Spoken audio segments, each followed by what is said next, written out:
So this is an MSI MS6119 version 1.1 BX2.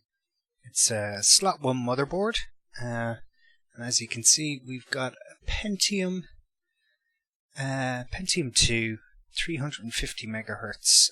For years, Intel technicians have been making PCs smarter. Now they face their greatest challenge ever. Hey, no one messes with my brain. It's pretty dusty, and it needs a lot of cleaning. The I/O shield on the back is pretty much bolted in place. So I'll be unscrewing, I'll get the socket set out to that and remove that. But as you can see, it's got this capacitor. I'm trying not to grab it by the slot 1 chip, but this capacitor here is swollen. So there are 1, 2, 3, 4, 5, 6, 7, 8, 9 capacitors there in around the same voltage. I think these ones are 6.3 at 1500 microfarad, and these might be 10 volts or the other way around. But basically, yeah, I have those in stock. I think I might be lucky. I might have exactly 9 of them. Just going around the board looking at some of the other capacitor values. I'll figure those out. But with this one bulging here, that's the most important one to change. But I have those in stock, so that's not too bad. So it's got some onboard USB, PS2 mouse and keyboard. Yeah, this should be quite interesting. So yeah, the seller said the fan on the processor wasn't working, so I went out and I bought a new fan for the computer, a slot 1 fan. So this will fit a Pentium 2 or a Pentium 3. I also got into my RAM bin and I found 128 megabytes of PC 133, and that should do the job. SD RAM, so that'll be going in there. I have a spare ATX power supply for a change.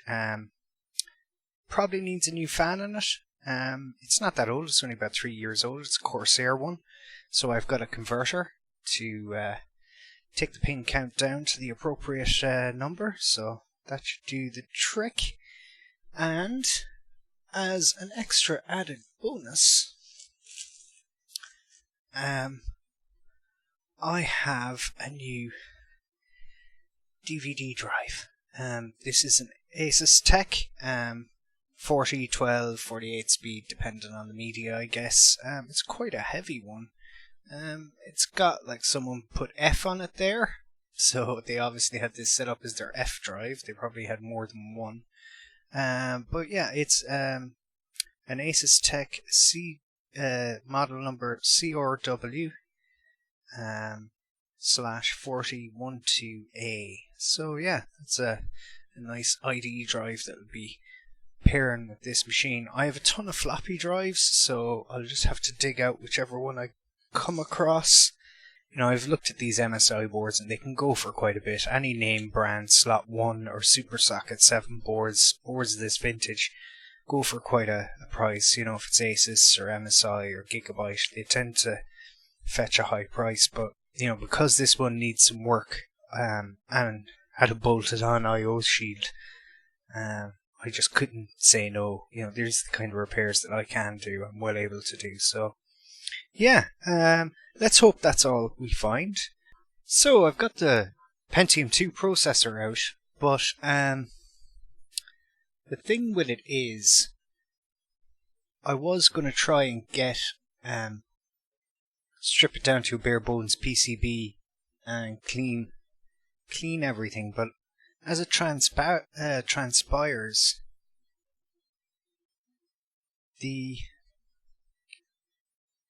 pads on this chip, they're using pads rather than like traditional thermal paste, and I don't want to stress out the chip, and it doesn't appear to be the easiest thing in the world to get off, so I might leave it on and just get some compressed air in there and blow out the insides. Try and get as much dust as I can out of it, and then begin the cleanup. Now, I don't know if you can see it there, but we have a little tail here. I'm just poking with the screwdriver, and I think this is actually a thermocouple of some kind, designed to go up between the fins of the heatsink, for some kind of overheating protection or something like that, I imagine. So here we are with the Pentium II. This was the replacement cooler I got for it, but this appears to be for a slightly different type of Pentium II, or it'll go straight on a Pentium 3, but like it's for a different setup. I'll talk about that a bit later. The retention bracket is for a slightly different setup.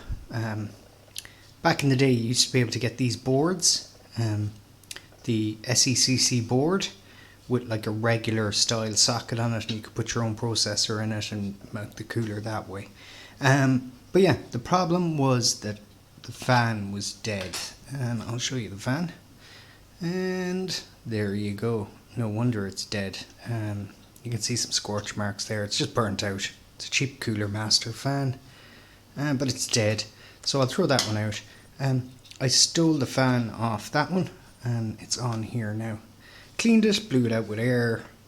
I did use some thermal paste between the actual heatsink and the cartridge itself. I've talked about it before, but here it is. It is HTCX Z5 Electrolube. Pretty good. Good for kind of moist environments like the UK and Ireland. We kind of have high humidity and sea air and stuff, so this is marine grade stuff, so it's good for that kind of thing. It won't separate. Move over here quickly. Got the compressed air to the board, done a little bit of cleaning. Going to get set up later on and replace some of the capacitors, but for now it's looking good. I thought I'd talk a bit about this WD-40 Specialist Fast Drying Contact Cleaner. This is good stuff. It comes in a nice big can. You get like plenty of it. It's cheaper than some of the stuff I've seen out there. There's like 400 mils of that. I've had this for months. It'll probably last me loads more. I can't see myself needing to replace it in a while, but big tip for me, if you're looking for some contact cleaner, you can't go too far wrong with this stuff. It's pretty good. So I've replaced all the capacitors here, the 1500 microfarad capacitors, and we put in some, they were 6.3 volt, the old rating, so we put in some Panasonic 10 volt capacitors. Now, I only really did around the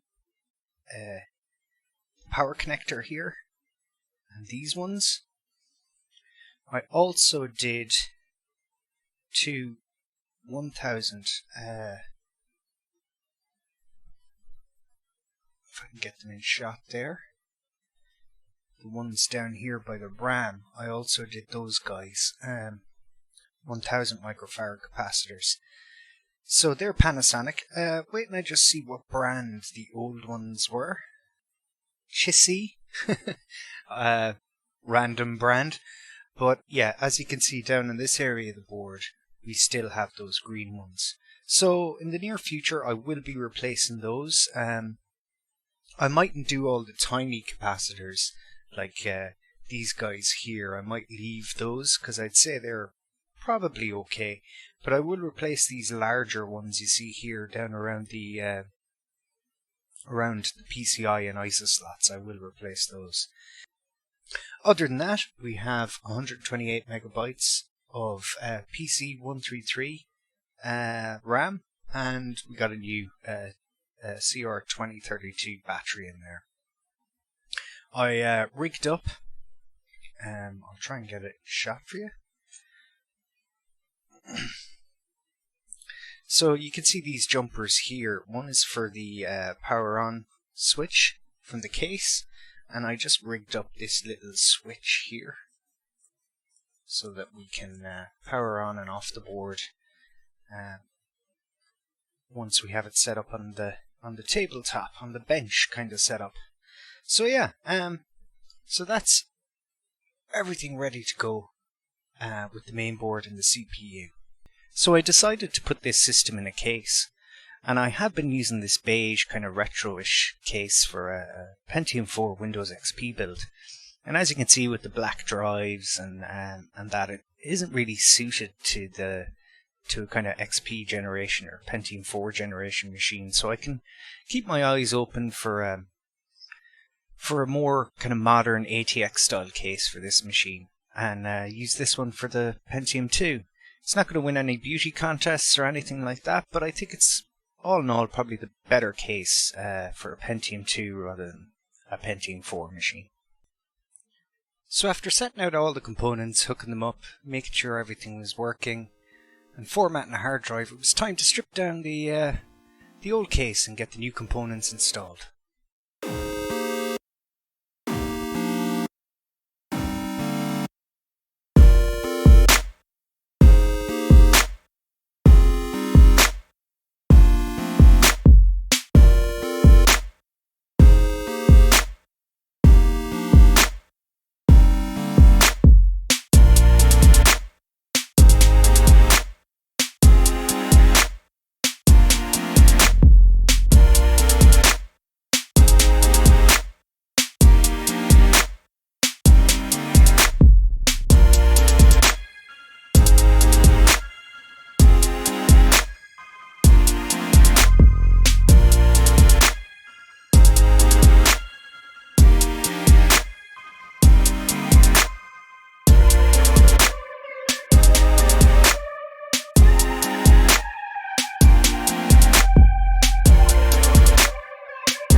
So we got the Pentium II, 350 MHz, 128 megabytes of PC133 RAM, the Voodoo 3 2000, Sound Blaster Live, audio card, and a Netgear network card. It's a shame about having to use the black floppy drive. I have a beige one, just need some minor repairs done to it and I'll be able to get that in there. John, you read? Go ahead. NYPD has a large group surrounded near Station 6C. Heads up. Roger.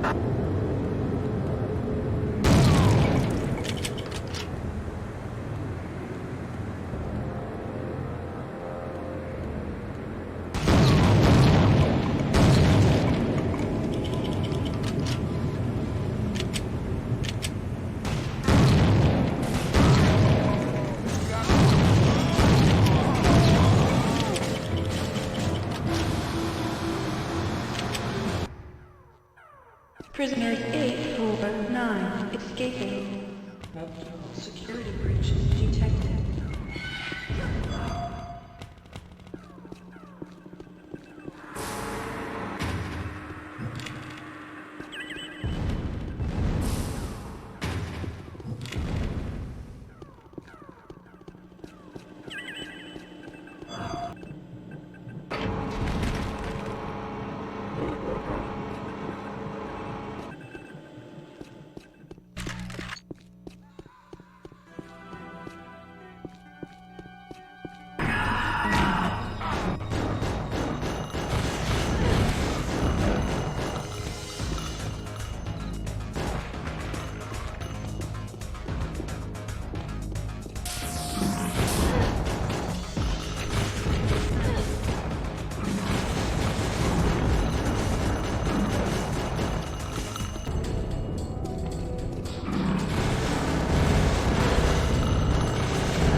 Please be safe, G.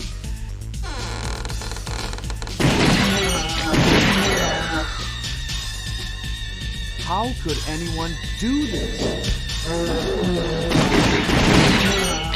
Good morning, and welcome to the Black Mesa Transit System. This automated train is provided for the security and convenience of the Black Mesa Research Facility personnel. The time is 8:47 a.m.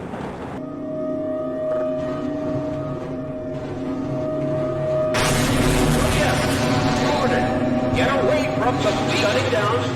No. Attempted shutdown. It's not shutting down. It's not.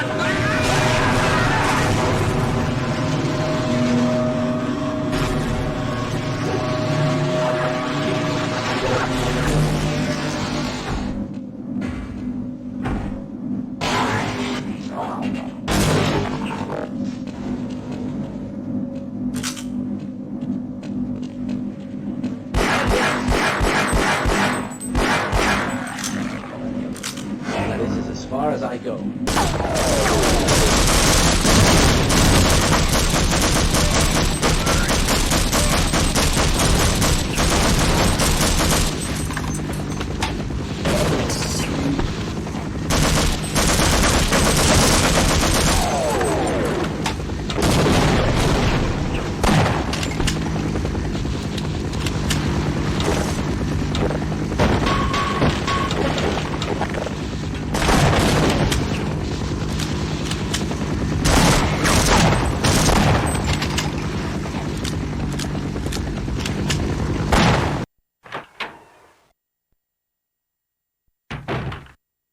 Freeze!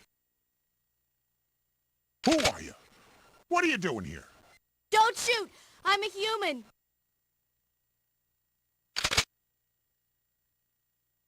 Whew.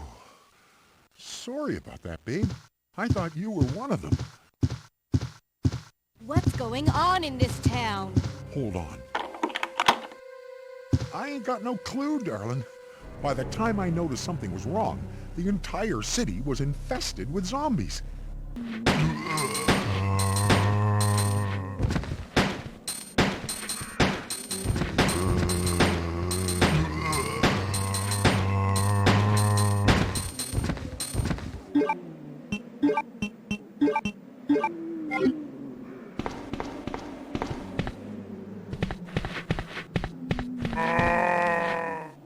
So I'm hoping to fix that floppy drive so I can kind of complete the beige look at the front of the case. But that's been the Pentium II build. A nice little computer. I have a Pentium III CPU, but I don't see myself creating a build out of that. I have a Pentium IV machine, and it can kind of cover all the bases that you would normally ask a Pentium III to do. So once I find a case for that, I'm sure I'll probably do a video of that. So cool, guys. Thanks for tuning in. I'll chat to you all again.